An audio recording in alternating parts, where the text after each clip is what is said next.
जय जगन्नाथ अन्नपूर्णा किचन को आपण मानक अनेक अनेक स्वागत। मु गीता मु आज आपण मानक बनै के देखेबी आम पश्चिम ओडिशार गोटे फेमस रेसिपी आंबिल। यही आंबिल अरुआ हो कि उषुना भात हो ता सहित खाइले बहुत भल लगे। आशा करुच्ची रेसिपीटा आपण मानक पसंद आसीबो। वीडियोटी को शेष पर्यंत देखंतु। जदि पसंद आसे वीडियो गोटे लाइक करेंगे, शेयर करेंगे, मो चैनल को सब्सक्राइब करेंगे। आंबिल बनाई मुझे यही सब परिवा गोटे बैगण खंडे पाचिला कखारु 2टा मूला 5-6टा भेंडी गोटे टमाटो धनिया पत्र भृसंग पत्र और रसुण परिवा को मुझे खंड खंड काटी देछि। टिके बड़ साइज रे काटिचे।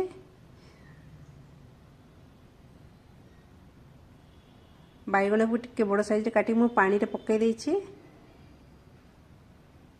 ता सहित नेछि किछि दही टिके खट्टा नेले बेसी टेस्ट लागि थाए। रसुण को छेचिकी नहीं आउ नहीं मुझे 2 चामच अरुआ चाउल बटा 5 फुटण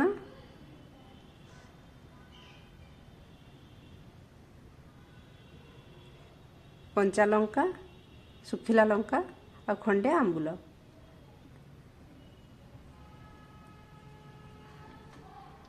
गोटे मेन जिनस है करड़ी पकेले तार टेस्टा बहुत भल लगी थाए और फ्लेवर भी बहुत बढ़िया आसी थाए।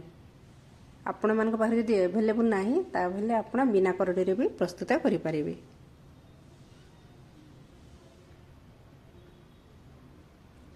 चलंतो एबे स्टार्ट करिवा। मु एठी गोटे कड़ाई को गरम कर देछि। सेथिरे दे देछि 1 चामच रिफाइन तेल।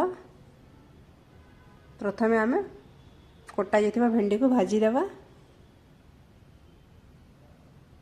भेंडी टिके भाजी हो गला परे ताको गोटे मु प्लेट को काढी देछि। एबे गोटे डेक्ची रे 2 ग्लास पानी देके ताको मु गरम कर देछि। पानी गरम हो गला परे आमे एथिरे दे देबा हळदी गुंड लूण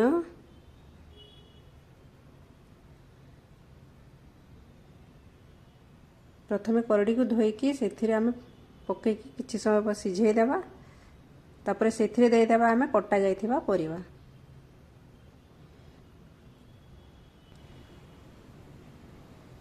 परिवा सहित एठी गोटा टमाटो को मु सिझेई देछि। कवर करके सब परिवा को आमे 80% पर्यंत सिझिबा को देबा।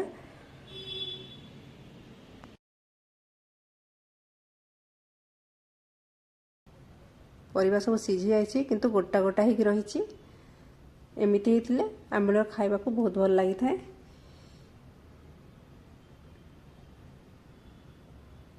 टमाटो को काढ़ी ताकू टिके ठंडा कर देबा।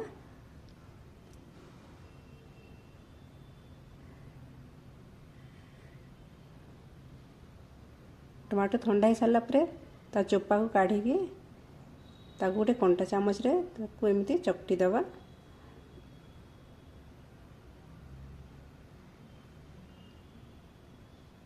प्रथमे आमे दही को फेंटी दबा। ता सहित मु एठी देछि 1.5 चामच अरुआ चाउल बटा आउ अधा चामच बेसन। आपण चाहिए खाली अरुआ चाउल बटा चाउल चूना कि खाली बेसन भी प्रस्तुत करि परिबे। ता सहित किछि पानी दे देछि। एबे आमे एथिरे सिझा जायथिबा परिवार दे देबा टमाटो दही बेसन आउ चाउलर आण। दही पकेला पर एमती कंटिन्यूअसली ताकू घांटी देबे नहेले एथिरे लम्स पड़ जिवो। लगातार एमती घांटीबे नहेले दही छिंडी जिवो।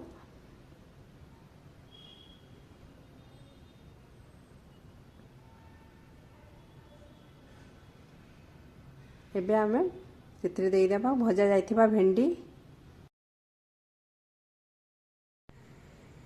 आंबुल आउ कंचा लंका। 1 मिनिट फुटी सारला परे आमे गैस रे ताको उल्हेई देगी ता ऊपर आमे पकेइबा कटा जाइथिबा धनिया पत्र। आंबिल पाई आमे एबे गोटे छुंक प्रस्तुत करिबा। मैं गोटे तड़का पैन नेकी सेठी देछि 2 चामच सोरिष तेल सुखिला लंका 5 फुटण भृसंग पत्र और छेचा जाइथिबा रसुण यही छुंक को आम आंबिल उपरे पकई देकी सांगे सांग घोड़नी ढांकी देबा जेमिति कि छुंकर फ्लेवरटा बाहर को न जाए। एबे हमर प्रस्तुत हो जाइए पश्चिम ओडिशा फेमस गरमा गरम आंबिल। एबे आमे ताको गोटे सर्विंग बाउल को बाहर करवा। आपण माने भी एमिति थरटिए बनेकी देखंतु। आ ये रेसिपी वीडियो आपको केमिति लागिला मते कमेंट करके निश्चय जणाइबे।